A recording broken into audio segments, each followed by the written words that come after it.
Good morning friends. आपका स्वागत है स्टडी एंड रिसर्च चैनल में। तो चलिए आज हम सॉल्व करते हैं एंशिएंट हिस्ट्री से रिलेटेड कुछ क्वेश्चंस को।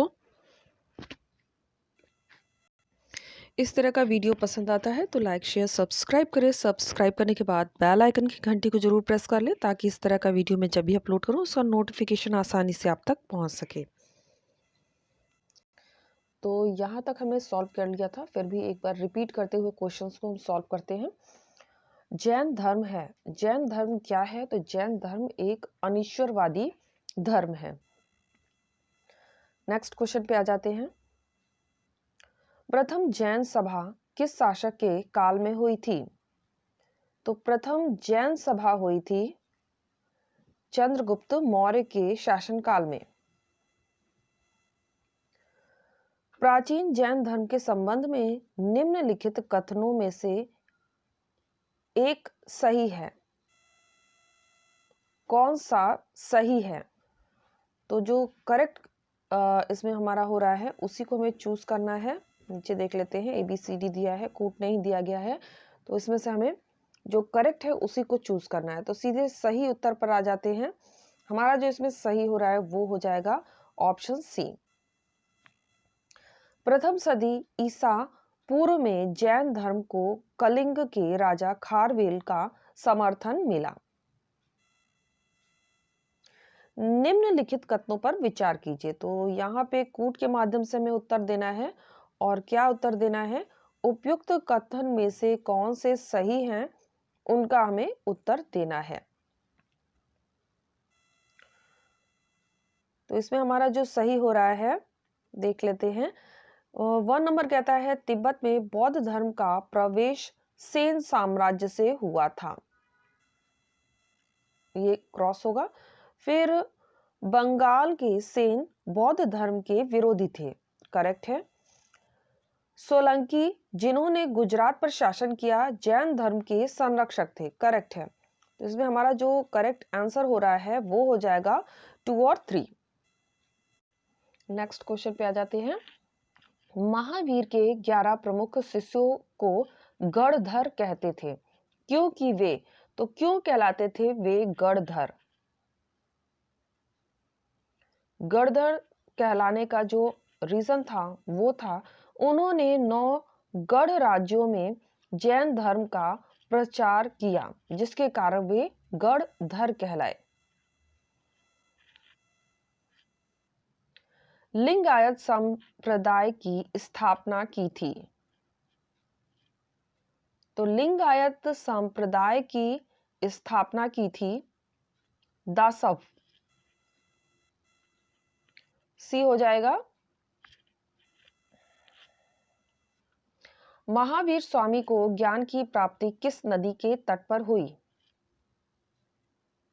तो ज्ञान की प्राप्ति हुई थी महावीर स्वामी को ऋजुपालिका नदी के तट पर। श्रवण बेलगोला किस धर्म का प्रमुख स्थल है? तो ये स्थल स्थित है, श्रवण बेलगोला किस धर्म का प्रमुख स्थल है? तो ये धर्म पूछ रहा है किस धर्म से संबंधित है। तो ये संबंधित है जैन धर्म से। महात्मा बुद्ध द्वारा सर्वप्रथम उपदेश दिए जाने की घटना को कहा जाता है। तो ये घटना कहलाती है धर्म चक्र परिवर्तन के नाम से। जो प्रथम उपदेश दिया था उसे कहा जाता है धर्म चक्र परिवर्तन। विष्णु का उल्लेख सर्वप्रथम किस ग्रंथ में मिलता है? तो इसका उल्लेख, विष्णु का उल्लेख जो मिलता है सर्वप्रथम वो मिलता है ऋग्वेद में। भागवत धर्म में कितने प्रकार की भक्ति को माना गया है?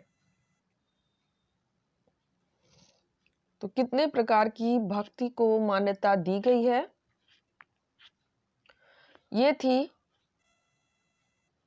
9 प्रकार की भक्ति को।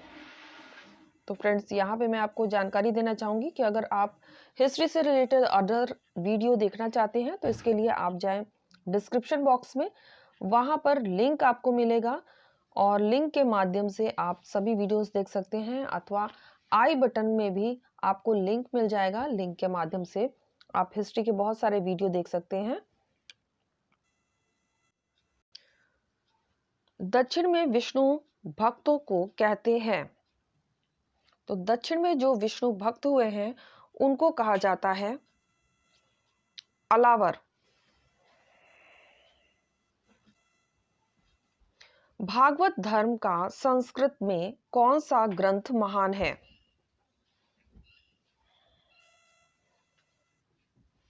तो जो ग्रंथ है, महान ग्रंथ है, वो हो जाएगा श्रीमद् भागवत। फिर से एक बार देख लेते हैं, भागवत धर्म का संस्कृत में कौन सा ग्रंथ महान है? तो ये हो जाएगा श्रीमद् भागवत। महाभारत में भागवत धर्म का उल्लेख सबसे पहले किस, यहाँ पे थोड़ा सा मिस हुआ है, किस किया गया? महाभारत में भागवत धर्म का उल्लेख सबसे पहले किस पर्व में किया गया? तो जो पर्व था वो था भीष्म पर्व के लिए किया गया। दक्षिण में शिवाजी की उपासना करने वाला कौन उपासना करने वालों को कहते थे? शिव की उपासना की बात कर रहा है दक्षिण में, तो ये कहलाते थे नयनार।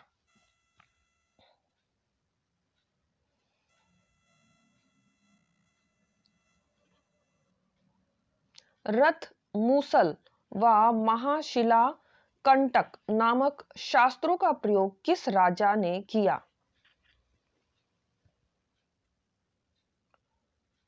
तो ये राजा था अजातशत्रु। वृषल शब्द का प्रयोग किसके लिए किया गया है?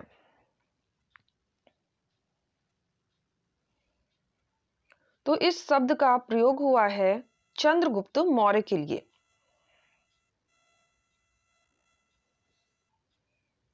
यूनानी लेखकों ने एंड्रोकोटस तथा सैंड्रोकोटस नाम किस भारतीय शासक के लिए प्रयोग किया है? एंड्रोकोटस और सैंड्रोकोटस भारतीय शासक के लिए प्रयोग किया है, तो ये था चंद्रगुप्त मौर्य। प्रथम ऐतिहासिक सम्राट माना जाता है, तो प्रथम ऐतिहासिक सम्राट माना जाता है चंद्रगुप्त मौर्य को। चाणक्य का वास्तविक नाम था, तो चाणक्य का वास्तविक नाम क्या था? ये था विष्णुगुप्त।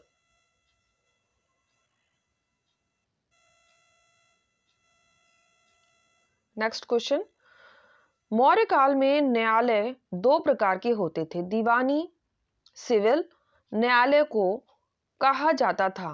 तो दीवानी न्यायालय को क्या कहा जाता था?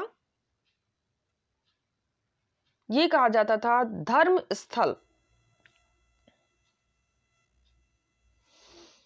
फ्रेंड्स, यहाँ मैं एक और आपको जानकारी देना चाहूंगी, अगर आप ओल्ड पेपर से स्टडी करना चाहते हैं, नेट की, जेआरएफ की या टीजीटी पीजीटी की, तो उसके वीडियोस अपलोड हो चुके हैं। उसको देखने के लिए आपको डिस्क्रिप्शन बॉक्स में जाना पड़ेगा या आई बटन के माध्यम से भी आप इन वीडियोस को देख सकते हैं। तो ओल्ड पेपर मैंने काफ़ी अपलोड किए हैं, तो आप जरूर देखें इसे। क्वेश्चन नंबर 81 पे आ जाते हैं। चंद्रगुप्त के शासनकाल में किस झील का निर्माण किया गया था? तो चंद्रगुप्त के काल में जो झील का निर्माण हुआ है वो था सुदर्शन झील। मौर्य काल में प्रशासन में किस भाषा का प्रयोग किया जाता था? तो मौर्य काल में जो प्रशासन की भाषा थी वो थी प्राकृत। किस इतिहासकार ने चंद्रगुप्त की दाम्यता एंड्रोकोटस सैंड्रोकोटस से की है?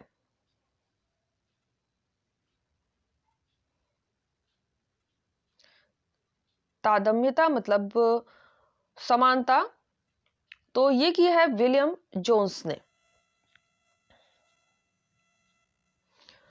निम्नलिखित में से कहां अशोक का नाम मिलता है? तो अशोक का जो नाम मिलता है हमें वो मिलता है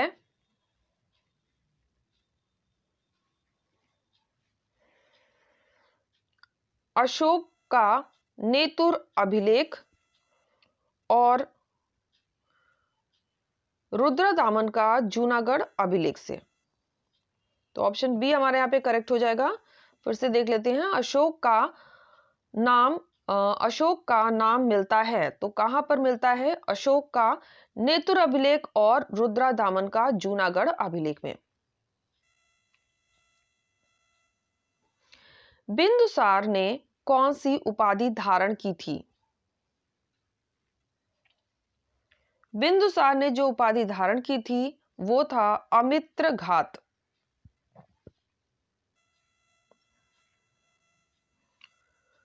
यूनानी लेखकों ने बिंदुसार के लिए किस नाम का प्रयोग किया है?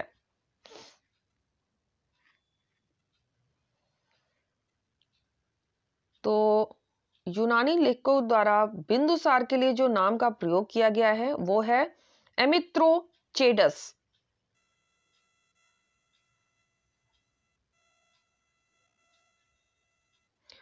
अशोक के कलिंग युद्ध के विषय में किस अभिलेख से जानकारी मिलती है?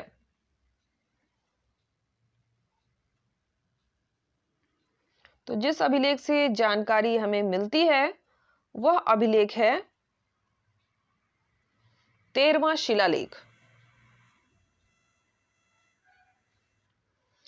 अशोक के अभिलेख किस भाषा में है? तो अशोक के अभिलेख जो पाए गए हैं वो पाए गए हैं प्राकृत में। अशोक के अभिलेख किस लिपि में है? तो अशोक के जो अभिलेख हैं उसकी लिपि रही है ब्राह्मी। अशोक के किस अभिलेख पर मयूर की आकृति है? तो जो मयूर की आकृति पाई गई है वो पाई गई है नंदनगढ़। ऑप्शन डी हमारा करेक्ट होगा। तो फ्रेंड्स यहाँ पे हम आ गए हैं अपनी प्लेलिस्ट में। प्लेलिस्ट के माध्यम से आप देख सकते हैं बहुत टाइप के वीडियो आपको हिस्ट्री पर आप यहाँ मिल जाएंगे। तो एक बार मैं स्क्रॉल करके आपको दिखाऊंगी और ध्यान रखिएगा अगर कोई मिस्टेक दिखती है तो आप उससे कमेंट कर सकते हैं और कमेंट का जो सोल्यूशन है आपको मिलेगा डिस्क्रिप्शन बॉक्स में। मैं उस आंसर को टैग कर दूंगी तो आप कमेंट कर सकते हैं और इसका संशोधन इसी तरह से होता है। अगर कुछ प्रॉब्लम होती है तो उसे नीचे टैग कर दिया जाता है। तो उम्मीद है आपको वीडियो पसंद आया होगा। ये आप देख सकते हैं यहाँ पर ओल्ड पेपर मैंने डिवाइड करके अपलोड किया है। आधुनिक इतिहास और मध्यकालीन इतिहास और प्राचीन इतिहास के क्वेश्चंस अलग अलग आपको मिलेंगे। इसकी अलग प्लेलिस्ट क्रिएट की हुई है। फिर टीजीटी पीजीटी के भी ओल्ड पेपर आप यहाँ से देख सकते हैं। तो इन सभी का लिंक आपको डिस्क्रिप्शन बॉक्स में मिलेगा। इसके अलावा आई बटन के माध्यम से भी इन वीडियोस को आप देख सकते हैं। तो उम्मीद है आपको वीडियो पसंद आया होगा। वीडियो पसंद आता है तो लाइक शेयर सब्सक्राइब करना मत भूलिए। सब्सक्राइब करने के बाद बेल आइकन की घंटी को जरूर प्रेस कर लीजिए ताकि इस तरह का वीडियो जब भी अपलोड करूँ उसका नोटिफिकेशन आसानी से आप तक पहुंच सके। Okay friends, take care and bye bye.